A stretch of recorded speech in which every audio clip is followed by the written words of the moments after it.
What is going on, Division 2 agents? This is Gamer for Life, back with another Division 2 build video. In this one, I'm going to show you the build that you will definitely see in the Dark Zone. So if you've never been in the Dark Zone and you're trying to get a build together, well, this is definitely one that works well in the DZ. That's why a lot of people run it. But I run it a bit different than I'd say 85 to 90% of the people out there, because they have it geared more towards damage with the contractor gloves, the fox prayers, which is, you know, it's all good. It's a good way to run it. But the way that I found that I survive better is with the armor regen. More of a tank build, which is a true 1.6 million armor. As you can see in the stats, I'm just over 1.638,000 to be exact.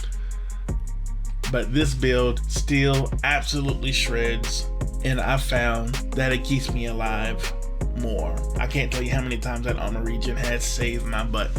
Anyway, let's go ahead and get into this with the one brand set bonus of the Sokolov Concern. Gives us plus 10% SMG damage, rode with max armor, crit chance, crit damage with an 11.9% crit damage mod. Then we have one piece of Bellstone, which the one piece brand set bonus gives us plus 1% armor regen. Holster is rolled with a max armor, crit damage, and crit chance. Then I have the name Murakami knee pads, Emperor's Guard. One brand set bonus gives us plus 20% skill duration. Rolled with max armor, max hazard protection with the 1% armor regen. Then I have two pieces of golden gear. The two brand set bonuses gives us plus 10% status effects, plus 1% armor regen. This one's rolled with max armor, crit chance, and crit damage. Then the backpack is an Anarchist Cookbook named Golden Gear Backpack. Road 149 armor, max crit damage, crit chance with the max crit damage mod. Perfectly Wicked. Applying the status effect increases total weapon damage by 18% for 27 seconds. And then that couples well with our Ridgeway's Pride exotic chest piece. Max weapon damage, crit chance, crit damage with the max crit damage mod. Talent Bleeding Edge. Shooting enemies within 15 meters applies bleed to the target. Repair 3 to 48% of your armor per second for every enemy that is bleeding within 15 meters. Repair strength per number of bleeding enemies. You can see there for one enemy is 3%, 2, 6, 3, 12, 4, 24, and for 5 enemies 48%. So that's pretty decent. Two skills that I have is a shield with the firewall. It's the Striker Ballistic Shield. That's going to give us extra damage per enemy in front of us. And I know I've gotten hate messages about using a shield. You don't have to use a shield if you don't want to. That's up to you. That's your personal preference. Until they nerf these shields, that's a lot of damage to pass up. That's per enemy in front of you, 11% of extra damage. Now these shields don't last long. Multiplier on the shield, as you can see, for PvP damage is the taken modifier is 5. So the shield does not last long, but it does last long enough for you to get one clip out of your vector, and normally that is all you need. Even if they have unbreakable, it'll eat through their armor and eat through their unbreakable armor and take them out. But anyway, this one comes with the mods that I have on it, plus 8% shield health, plus 4.4 shield health, and a plus 5% damage bonus per enemy. Then a secondary, I'm running a decoy with 7.5% health, plus 7.5% duration.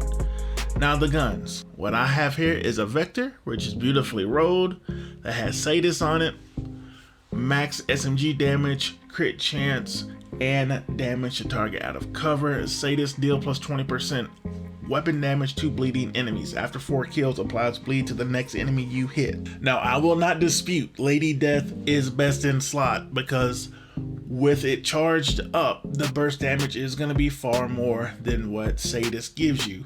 Like I've said before, I like to switch things up. I don't like using the same gun over and over. But if you're like, bro, I need to use my Lady Death here because it's going to give me more damage, I'm not going to argue with you, because that is absolutely true. So use whatever you want to use here. As you will see in the gameplay, this Vector does work. Now, secondary weapon is an ACR, max assault rifle damage to target out of cover, 17.5 health damage with Sadist as well. Let's go ahead and take a look at the stats of the weapons we have. For the Vector, max crit chance, 150.9 crit damage, 70% headshot damage. And for the ACR, 55% crit chance, 140.9 crit damage, 75% headshot damage, and 18% health damage. Of course, we are using the firewall specialization for that shield, the striker shield, which, as you can see in the second part, in addition to striker shield, boosts the damage of the user and all allies behind them based on the number of enemies in front of them. So it's not just boosting you, but it's also boosting your teammates if you're running in a team. Also, with the specialization, you're getting a plus 20% burn duration, plus 30% health on kill, and the med kit, your army kit, recovers 200% armor and 200% health over 10 seconds. Then we have allies deal plus 10% damage to enemies that are within 10 meters of you.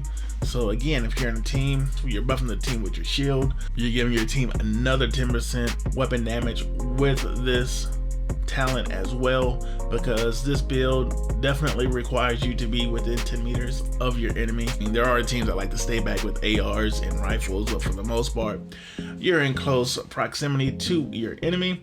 Then we have plus 30% bonus armor during cover-to-cover moves, plus 50% pulse resistance, and on armor break, apply burn to enemies within 5 meters. This is PvE only.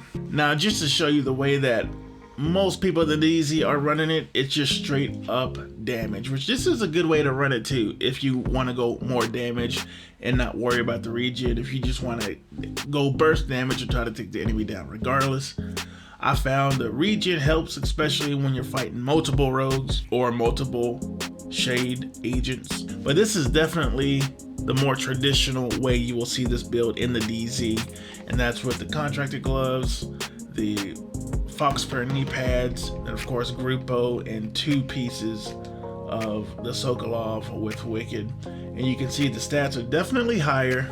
Well, the crit chance is 59.5 crit chance, but as you can see, the crit damage is up to 190.4%, 7% headshot, 8% armor damage. So this definitely deals out far more damage, but like I said, I just like the survivability of the more tank armor regen build that I run. But I just also wanted to show you the more traditional way that you will see it in the DZ, and I can even have more crit damage if I max that out.